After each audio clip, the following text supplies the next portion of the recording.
Shwmae chi gyd a chroeso i'r garafan. Fi'n cael seibiant bach o'n waith am ychydig ddyrnodau. Ond ni'n ddiolchgar iawn i Alun Charles gyda chymorth Alison Parsons am arwain yr oedfa bore yma yn yn absenoldeb i. Fi siŵr y gewch chithe fel finne fendith fawr o fod yda ni arweiniad nhw. Croeso cynnes i'r oedfa.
Peidiwch casglu tresorau i'ch hunain yn y byd yma.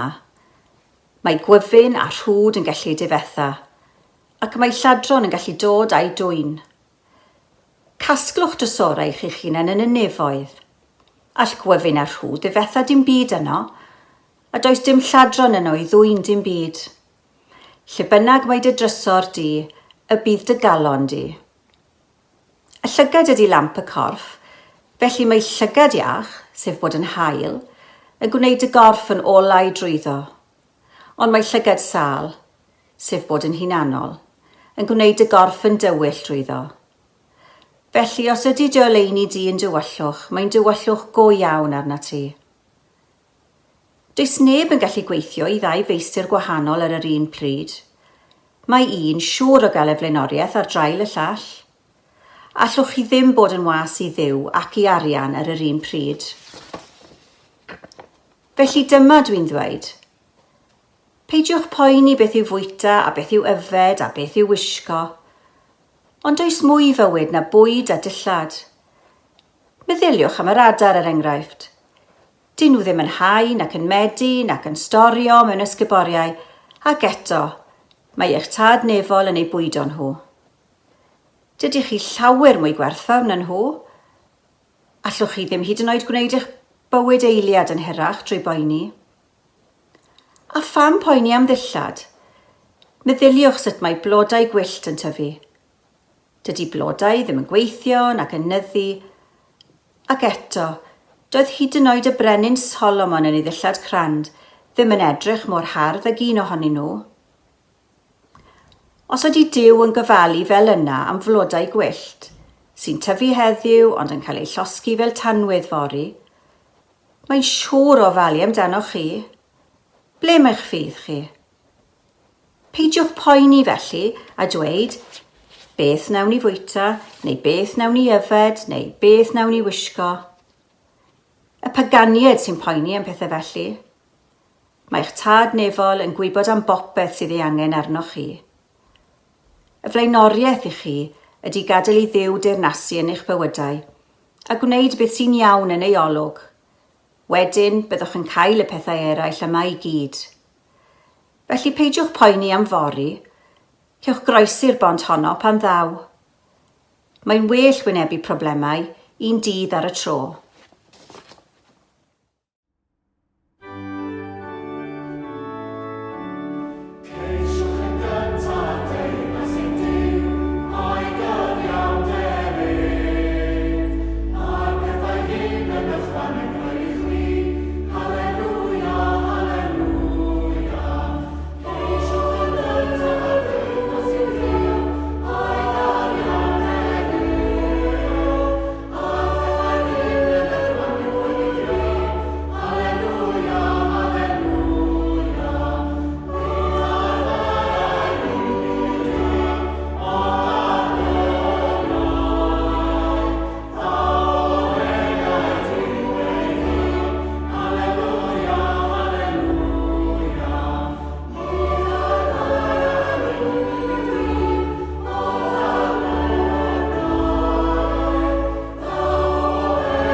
Rydyn ni'n clywed yr ymadroddion hen normal a normal newydd yn eitha aml y dyddiau hyn, ond i ni. Rydyn ni'n cael yn rhybuddio'n gyson y bydd angen i ni adael yr hen normal a mabwysiadu normal newydd. Mae rhai'n awchu am yr hen normal, yr hen ffordd o fyw cyn Covid-19. Tra bo eraill yn wfftio hyn ac yn gobeithio am normal gwahanol a gwell wedi'r meudwyo mawr. Wel, gadewch i ni aros gyda'r gair normal am funud bach. Beth ydy tarddiad y gair, meddech chi? Wel, mae'n dod o'r gair norm. A'r gair Lladin ydy norma, sef sgwaryn saer, rhywbeth tebyg i hwn. Offeryn a ddefnyddir gan saer ar lun ty neu el ar gyfer creu ongle sgwar. Rhywbeth sy'n gosod safon neu batrwm o gywirdeb ac ymddygiad. A hyn sydd wrth braidd normal. Ac mewn iaith bob dydd, daeth normal i olygu cyfartalog, nodweddiadol, arferol, cyffredin. Wel, mae'n bwysig deall nad yw normal bob amser yn gyfystyr â bod yn sefydlog yn yr hen fyd yma. Mae nolmarrwydd yn newid o hyd. Yn aml iawn, dyw'r hyn sy'n normal heddiw ddim yn normal yfory. Mae hynny oherwydd mae pobl sy'n pennu beth sy'n normal. Bob amser y bydd gwerthoedd cymdeithasol yn newid. Bydd barn pobl ynghylch yr hyn sy'n normal yn newid. Ac mae'r holl newid ma'n cynnig her fawr i ni heddiw. Meddyliwch am y dasg sy'n wynebu rhieni wrth godi teulu, a weithie'n gorfod pendroni ynghylch yr hyn sy'n normal ei peidio. Na chi her. Ac mae cymdeithas yn gyffredinol yn mwydro'n aml wrth geisio datrys y normal oddi wrth yr annormal.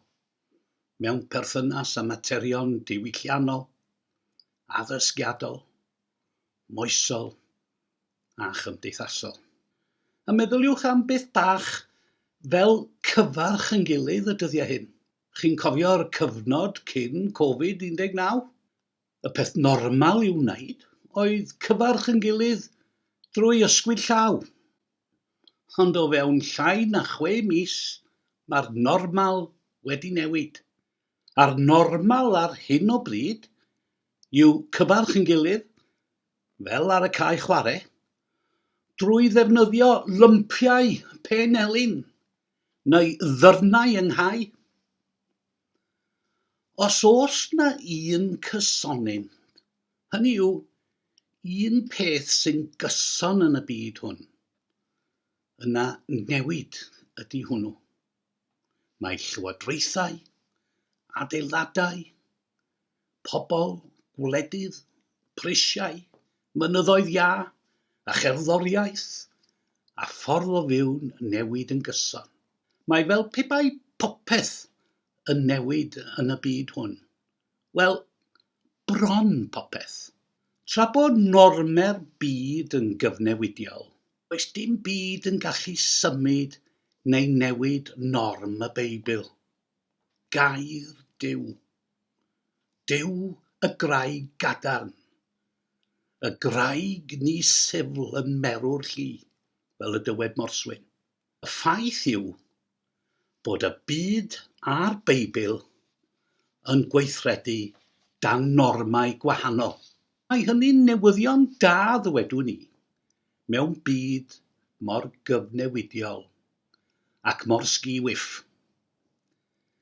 Mae gofyn i ni Gristnogion edrych y tu hwnt i'r normau sy'n cael eu gosod gan y byd. Mae Duw eisiau i ni fod yn normal yn ôl i safonau ac nid yn ôl safonau unrhyw un arall. Wel, beth felly yn ôl y Beibl yw'r gwir norm? Wel, Iesu yw'r gwir norm. Fe yw'r sgwaryn saer. Fe yw'r lludyd mesur. Fe yw'r safon. A beth ydy disgwyliadau Iesu'r norm, meddech chi? Wel, yn gyntaf, mae Iesu'r norm yn galw arnom i osod Duw yn flaenaf yn ein bywydau. Mae'n gofyn i ni wneud penderfyniad. Ceisiwch yn gyntaf deyrnas Duw, meddai yn ein darlleniad y bore yma. Ac fe glwson ni Iesu'n dweud hefyd yn yr un darn na all neb wasanaethu 2 feistr. Rhaid i ni ddewis rhwng arian a phethau materol ar y naill law a Duw a phethau ysbrydol ar y llaw arall. Gosod yn blaenoriaethau yn y drefn gywir ydy'r her i ni heddiw. Mae cymaint o bethau ond oes yn gallu cymryd yn bryd ni, yn rhy aml, yn ein bywydau, rydyn ni'n gosod pethau sydd ar un ystyr yn ddigon derbyniol, yn llawer rhy uchel a'r restr yn blaenoriaethau. Dywedodd yr Almaenwr aml ddelentog Goethe un tro, dyle'r pethau sy'n cyfrif fwyaf fyth fod ar drigaredd y pethau sy'n cyfri leiaf. Ac mae'n dweud y perffaith wir. Efallai nad ydych chi i gyd yn hoff o'r bêl-gron. Ond mae'n rhaid eich bod chi wedi clywed am Jürgen Klopp, rheolwr dawnus clwb pêl-droed Lerpwl. Wel, mae Klopp ar ben i ddigon y dyddiau hyn, ar ôl llwyddiant mawr i dîm yn ennill pencampwriaeth uwch gyngrair Lloegr. Mi asech chi'n tybio efallai mae pêl-droed fyddai ar frig blaenoriaethau'r gŵr hynod dalentog hwn. Ond na, ddim o gwbl. Mae Dylan Ebenezer yn y Cymro yn nodi Fel mae clop, Cristion o argyhoeddiad gyda llaw, yn dweud mai iddo fe pêl-droed yw'r peth mwyaf pwysig ymhlith y pethau lleiaf pwysig. Dyna chi dda, ynte? Na ddweud ffraeth. Ac roedd hi'n gallu rhoi rygbi, golff, gwyliau, bwyta allan y celfyddydau, pob math o bethau'n wir, yn lle pêl-droed ym mrawddeg drawiadol clop. Maen nhw'n bethau pwysig i ni o bosib, ond ymhlith y lleiaf pwysig. Ie, rhoi trefn ar yn blaenoriaethau, dyna'r peth mawr. A gosod Duw yn flaenaf yn ein bywydau, rhoi'n calon iddo, a'i ddyrchafu'n arglwydd yn bywyd. Ac yn ail, mae Iesu'r norm yn galw arnom i fod yn debyg iddo, dod yn Grist debyg. Does dim norm arall, na ffordd arall o fod yn normal i'r Cristion na bod yn Grist debyg. Fe yw'n achubwr a'n hesiampl. Fe yw'r sgwari'n saer. Mae wedi gosod y safon. A dechrau ceisio efelychu Iesu yn ein meddyliau, yn gweithredoedd, ein geiriau a'n barnau am eraill yw'n camp ni yn y byd hwn. A thrwy adnabod Iesu, y down ni adnabod Duw.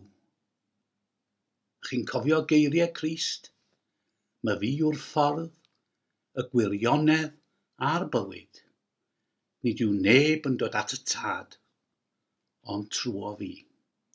Iesu, mab Duw, yw'r ymgorfforiad perffaith o foesau, a dyle felly fod ein prif fodel rôl, ein prif batrwm byw. Bod yn debyg iddo ydy'r nod i bob un sy'n credu ynddo. Mae'n golygu dilyn esiampl Iesu ac i fyddhau i'w orchmynion.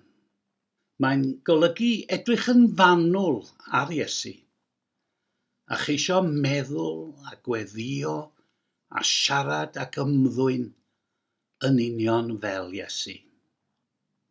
Fe fu Iesu fyw mewn perffeithrwydd fel gŵr dynol. Ac fel gŵr dynol dangosodd i ni beth sy'n bosib i ddynoliaeth, beth allwn ni anelu ato. Mae Cristion mewn gair a gweithred yn ceisio gosod geiriau Iesu ar waith. Beth sydd ganddo i'w ddweud felly? Wel, mae'n dweud wrtho ni am garu'n gelynion, caru'n cymydog, peidio â barnu eraill, bod yn ostyngedig, peidio â gorbryderu, trin eraill fel y bydden ni'n hoffi iddyn nhw'n trin ni, addoli Duw, a'n holl galon, amlygu Crist ym mhopeth a wnawn, a gadael i Dduw deyrnasu yn ein bywyd. Dyw hi ddim yn hawdd gwneud hyn bob tro, yn wir, ond rhaid ymdrechu. Wn i ddim amdano chi, ond mae'n anffodus ddwedwn ni, fod credu yn Iesu a'i ddilyn yn cael ei hystyried fel rhyw nod radical ar uchel, neu nod goruwch ysbrydol y gall ond yr ychydig yn unig gobeithio y morol amdano. Efallai, y dylen ni symud oddi wrth siarad a meddwl pa mor radical oedd Iesu, gan fod y math hwnnw o ddisgrifiad yn rhoi esgus i ni edmygu Iesu, ond heb allu dod yn agos o gwbl at fyw'r bywyd y mae'n galw arno ni i'w fyw. Mae hyn yn drueni mawr. Ond i ddyle ffordd Iesu fod y ffordd normal y mae Cristnogion ac wladwyr ym mhob man yn wir yn anelu at ei fyw o ddydd i ddydd. Ac oni ddylen ni ystyried beth allwn ni i gyfrannu at wneud y normal hwn yn ein cyffredin ac arferol yn ein bywydau ni'n hunain, yn ein bro, a'n gwlad, a'n byd. Hen normal?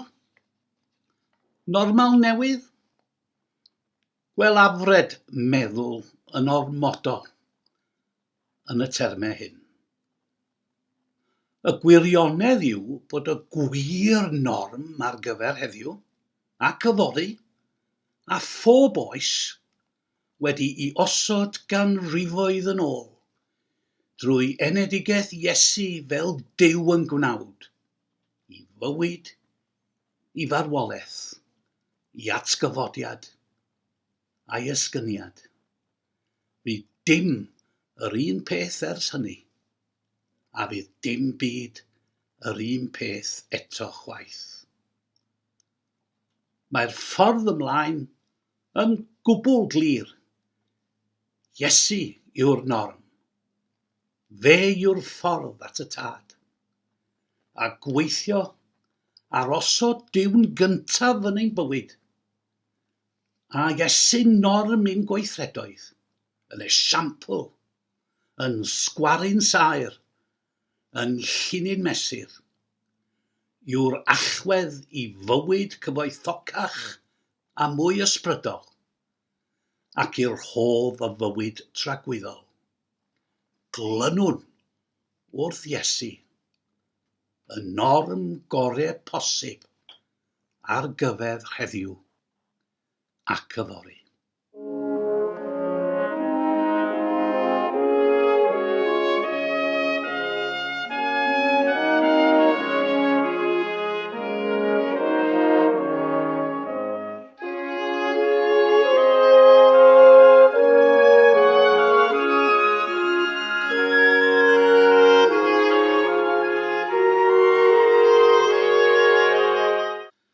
Gadewch i ni gydweddio.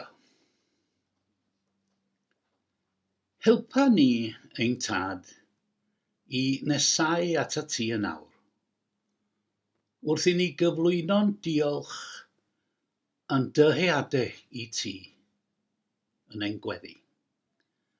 Dangos i ni, ein tad, beth sy'n bwysig a beth sy'n ddibwys ar daith bywyd, fel nad anghofiwn y pethau sy'n cyfrif, ac na chaniatawn i'r dibwys gyfrif gormod. Arwen ni yn ffordd yr Efengyl. Diolchwn am gael adnabod dy fab Iesu, a dysgu mai ffordd Iesu yw'r unig ffordd sy'n werth i cherdded ar daith bywyd, heddiw fel ddoe.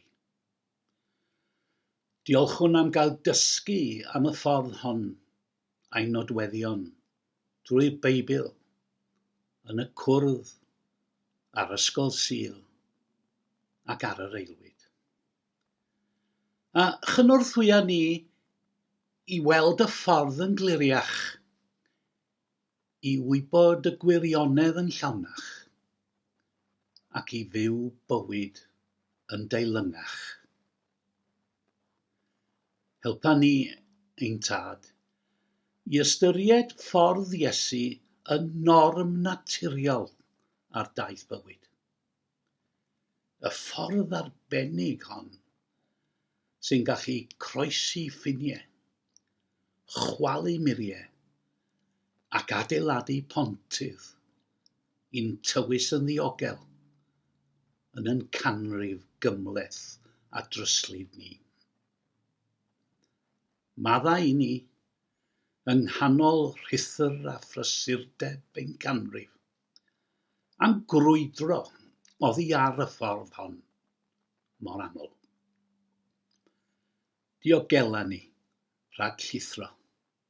a cholli synwyr cyfeiriad ar daith bywyd. Ac os daw ambell gwmwl i amharu ar yn golwg, helpa ni i nesau at y ti, mwyn i ni allu dilyn ôl dy droed, a chael yn calonogi gan dy eiriau ath gariad, a derbyn dy amddiffyn ym mhob storm. Gwna ni, ein tad, bob amser yn debyg i Iesu. A aeth o gwmpas gan wneud daioni, a fu ymhlith eraill fel un yn gweini, ac a weddiodd hyd yn oed ar y groes am fyddeiant i'w olynion. Gwared ni o Dduw, rhag yr hyn sy'n ein rhwystro rhag bod yn esiample da i'r ffydd a broffeswn. Gofynwn am dy gymorth i fod yn llysgen hadon effeithiol dros Iesu, ac i gynrychioli'n ffydd anheglwys yn deilwng. A helpa ni i wneud defnydd llawn o adnoddau digidol yn dyddiau ni wrth genhadu a lledaenu neges dy efengyl fawr. Cynorthwya ni i fod yn driw i ti, ac yn driw i'n ffydd bob amser, ac i gerdded gyda Iesu, y ffordd, y gwirionedd a'r bywyd. Diolchwn i ti am ofalu amdano, am fod yn gysur ac yn nerth i bawb sy'n gyfidio ac yn galaru'r dyddiau hyn, ac am fod yn obaith a chynhaliaeth i bob un ohono. A'n dymuniad yw i ti, awdur a rhoddwr bywyd, fod yn llewyrch ac yn llwybr i ni o'ch, drwy gydol ein hamser yn y byd. A gyfynwn hyn o'ch yn enw Iesu Grist, arglwydd a norm ein bywyd. Amen. A gadewch i ni gyd adrodd gweddi'r arglwydd. Ein tad, yr hwnwyd yn y nefoedd, sancteiddiau'r dy enw. Deled dy deyrnas, gwneler dy ewyllus, megis yn y nef, felly ar y ddaear hefyd. Dyroi ni heddiw yn bara beunyddiol, a maddau ni ein dyledion, fel y maddeuwn ninnau i'n dyledwyr, ac nac arwen ni i brofedigaeth, eithyr gwared ni rhag drwg, canis eiddo ti, yw'r deyrnas a'r nerth a'r gogoniant yn oes oesoedd. Amen.